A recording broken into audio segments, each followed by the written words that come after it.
September 1st is what could be considered one of the most consequential elections in our history. It's very important.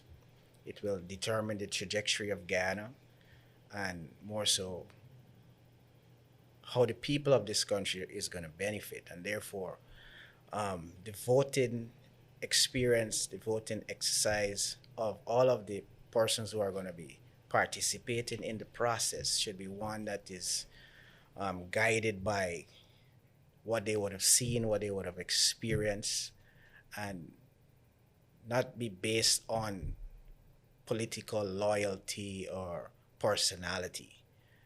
Because Guyana is at a place where significant transformation is happening. Whether you want to accept it or not, the facts and the evidence are there for all to see. It is tangibly out there. You could see the transformation, irrespective of the road network and agriculture and all of the respective sectors. It is being seen. And even those who may want to deny it, it is still our present reality. And therefore, the electorate has to be very conscious of those realities and the leadership that was provided to bring about those realities and make an informed decision.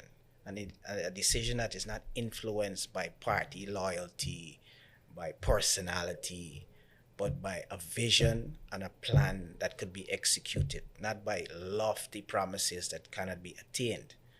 And therefore, that would be an advice I would offer to the electorate of this country, to vote with intelligence. And I believe the Guyanese electorate are an intelligent bunch of people, and I think they would put Guyana first in their decision. And that is why I have remained silent for some time, because politics is something that could change in a week or in a day. And therefore, one has to be prudent in the decisions that they make, because you have to be responsible with the decisions that you make, because at the end of the day, it could impact your life or affect the lives of other people.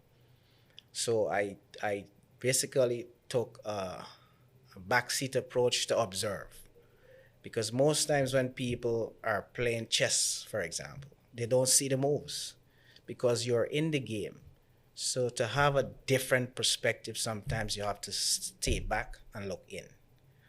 And it is from those observations and my own analysis of the politics of Guyana and where I would like to see my country go forward, I believe President Irfaan Ali, with some of his imperfections, like all leaders, there's no leader in this country who hasn't erred.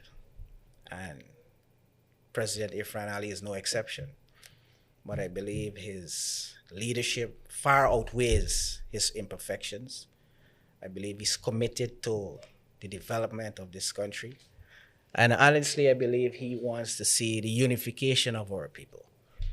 And therefore, I would say right here and now, point quite frankly, that I believe Irfaan Ali deserves to be given another chance to be reelected to office. I believe he's committed to the cause. I believe he has a vision and a plan, and he brings the energy that is required. He's not adverse to criticisms. He listens, and I think at times he acts on those constructive criticism. To his fault, it takes sometimes too long to act. But the fact is, he's not opposed to listening to people who have criticized his decisions sometimes, and therefore, I could live with a leader who accepts that, I may be wrong here, but when I do my own introspection, I believe I need to go back and correct, and I see that in President Irfaan Ali, and therefore, my endorsement of him goes beyond rhetoric. I'm going to actively involve myself in his re-election campaign, because I think he deserves another opportunity to lead this country. Okay. I know it's a lengthy response, but I think it needed to be said, because, like I said, this is a very important elections, and therefore, people must engage this process intelligently, and I hope I can offer some some of that in my responses to help them make their decision.